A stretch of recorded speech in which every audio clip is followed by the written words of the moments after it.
Good morning guys.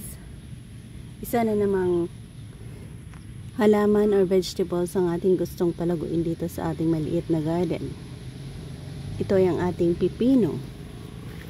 Meron na tayong nakukuha doon ng mga punla natin.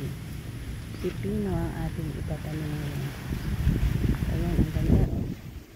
Ganyan natin ginawa para easy natin i-replant. So meron tayong 2, 4, 6, 8, 10 piraso muna. Mayroon tayong 10 piraso. Bigyan natin yan ng good place para maka grow sila ng maganda. Yan ang ating pipino na ready na mag vein.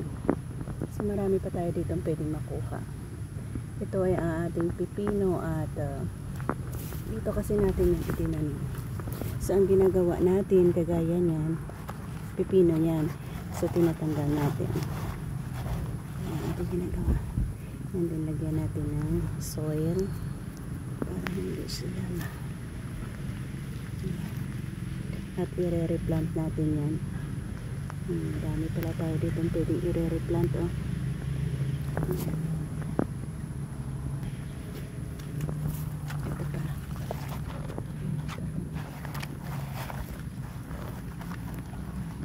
Ayan. Samahan niyo ako ha. Sabay-sabay tayong magtanim.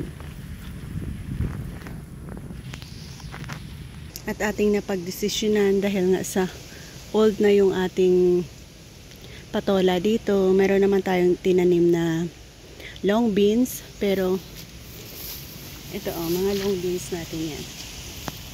Sa pagitan ng ayan ay mga bagong long beans natin na itinanim.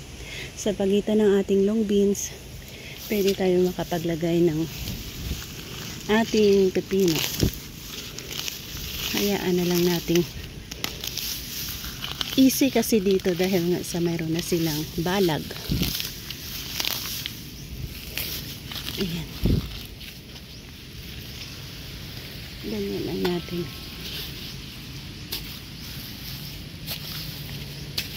Dahil sa maulan nga din naman, soft lang ang soil na ating hinuhukay dito. Iba-iba ang ating pananim dito. So meron din tayong okra, nakikita ang mga bago din yan. So sa pagtanim natin, nagiging crowded kasi pag malapitan sila. Mga 1 metro bawat isa. Ayan o.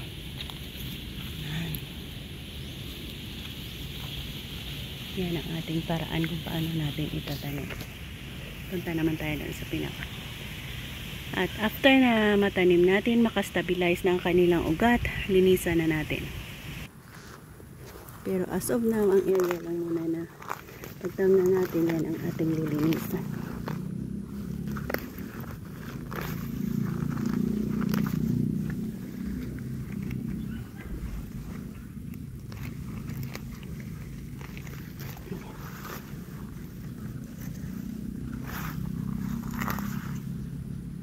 Next, dito natin ilagay.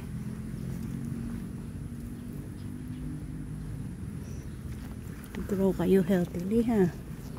Para madami na naman tayong kuha sa inyo. Don't worry sa process ng kanyang pagtubo. I-update ko rin kayo.